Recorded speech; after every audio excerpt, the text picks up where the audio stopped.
nó trong lo bé đang chơi kia con dế đó mà chỉ chụp vào con dế à nó có lông nó lúa cái này có lông chó nó lông nó cực lắm mà cho nó vô có lông chó lấy cái nó kia 이거 보다 나 먹어 보나 뭔지 하고 nó mất tao nó tao nếu mà nó chơi rồi đi đến ngoài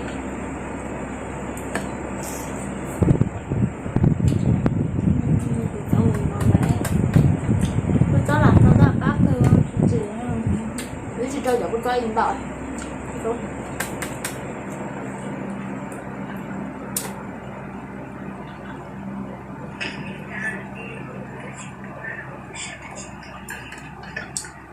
chỉ bỏ đi to em sẽ giờ là con thì là mà sau đó các con là số à chỉ thế này chỉ tốt để phải nó không nó có con đâu tiêu ô cha bỏ đi chụp cá đi cá kìa cái bỏ nó đứt cho cá luôn cha bỏ đi chụp cá đi à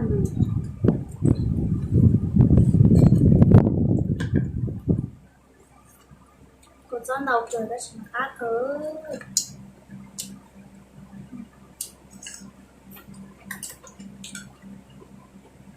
cú là rất thì nó nhiều nó chỉ có thao cột cũng như mà đây tôi thả chuột thì chỉ thả chuột nhà than mà chơi tới nó xí nó ta xí lôi tán sắp tiền liệu à thầu chẳng có thành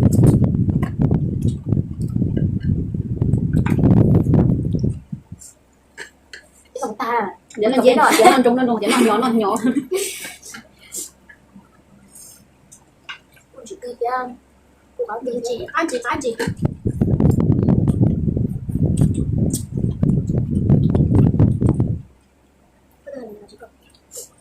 Bên sinh nhật một biển cho đi chứ có rồi nó có cái của ấy luôn nè nó lỏng à gọi là ok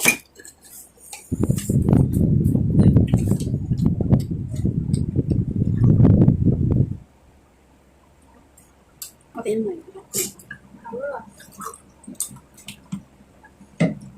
vừa nói đủ sợ cái chuyện nói nó là không chắc tại chỉ lo ta rồi chỉ lo ta hay là sai nên dễ cái rồi lên trời lúc cũng rồi biết thì cũng phải lên trời luôn cũng còn luôn chỉ mày rồi nó gì cũng này rồi xin cho cá rồi em vui mới cho cái tầng thấp của nó cũng chỉ tàu cho cá mới cho lắm chỉ cho mà có thể nhớ nó gì tàu tôi biết được tại bạn ăn thì không biết mẹ em sẽ đặt đến nơi chụp tập in đời sẽ chỉ có tàu nó mà liếc tình cục tiêu cáo chạy tình cục lại nó là nhiều tiền còn cho là chỉ lo ta có số này số là kia mình nó còn một người chắn nó không chỉ là có đi đâu thì thôi hồi chỉ tao là nó là chỉ nhắc chưa nhóc rồi chị thích chưa để chị ra được đâu gì đó bây giờ nhắc lại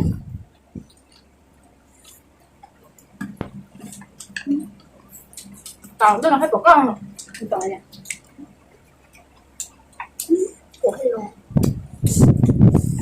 thấy về nè bạn có thể sửa rồi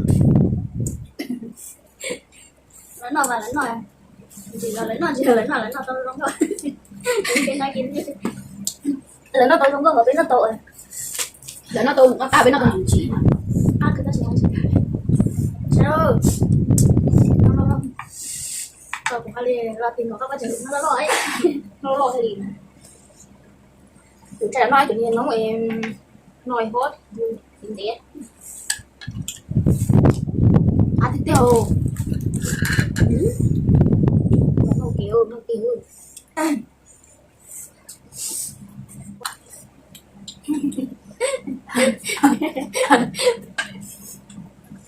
Bà blog vui nói đó còn hỗn nó từ đi bao giờ đến nữa được chưa? Một bên lái một cái Đây một còn bên gì đây. đâu.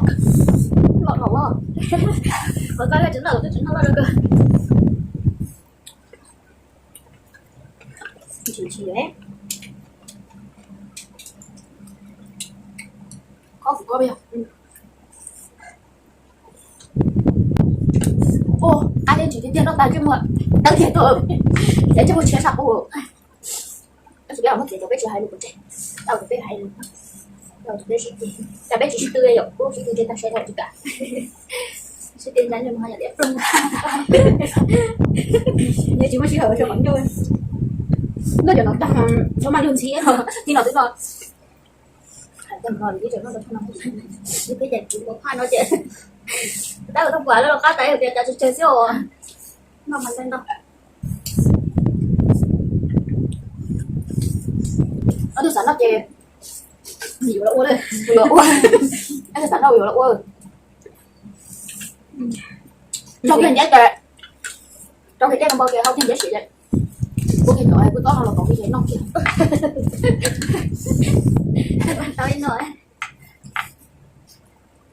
Có cô ấy. Cô sợ. Ít này đẹp. Cô ở đó rồi. Kỳ kẹp sát hết. Có cô ít này vẫn lợi. Có một trận nóng đôi. Nhỏ tươi cũng là trận nóng rồi. Nóng cá rồi. Nóng gì đó rồi. Nấu gì á? Nấu gì đó chứ nấu nào. Ôi nấu gì là cái sẵn nhớ chắc bị lộn. Bé tao một gì á. Giờ chị bé nói đến nói lộn phải liệu.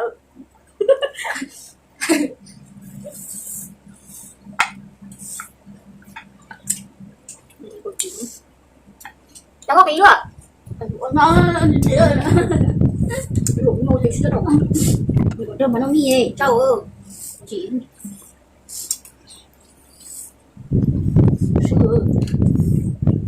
nhà nó mà sẽ khen sữa rồi khen mà yên rồi chụp đi rồi. Cái nó mi là gì? Cái nó mi mà bị yên hư. Cũng phải cửa oppo đấy. cái nó mi đợi đi nào. Nó mi đợi. Nó cũng cả hứa. Nét. Rồi bây giờ sẽ khen. Rồi sẽ bỏ. Cũng Yo, chế nó đi bỏ. ilang chibok yun, oppo Gio. Ilang cổ bó cái tao. Oppo Gio Là cái đó rồi. Yo tiền tao không gọi là ilang chỉ bó một cái. Ilang chibok. Kasi to sa'yo. Ano na ilang chip niya? Isip ba yun? Ano si Tuba? Này, chụp cái video, chụp cái câu đó cơ. Chụp anh rồi. Chụp hết chị coi, chụp hết rồi. Đó nha. Bọc qua sát cho bọc đã tốt thôi. Tôi giả rồi. Nó tài giờ nó phải đi rồi đi India đi rồi. Xe. Nó có đã chết tăng cho chị tua nó sẽ chịu. Nó tắm rồi lại đã. Để nói những cái này nó tắm. Nó tặng chính nó ha. Nó tặng cho bạn. Tao số cái con mẹ đâu tụi anh. Không. Tụi cái này tụi rồi. Chị nó tụi nó. Ít biết rồi rồi. Cái chuyện đó thật của. Không qua. Dạ dạ. Cái lần cháu thấy nó hối. Nói thế. Anh sẽ con đặt chuỗi đâu ba. Cho nên chỗ xảy ra đó ha. Mua này, mua đây. Bây giờ Xảy chưa? xảy cái mày ở cái con quýt là cho Chưa. Yên chị. Lý yên chị cũng muốn cho sắm mùa. Rồi y luôn. Rồi. Hỏi hả cái này xài dùng cho sắm mùa to ha. Có sắm mùa thế đâu. Cho bé người ta bé đầu xin cho con nó bị say sơ. Mình chỉ tin là không có tiền sẽ bị Linh đó là xin chỉ đồ bé tí là tao. Cho nó thiếu. Cậu chua chị này đâu à.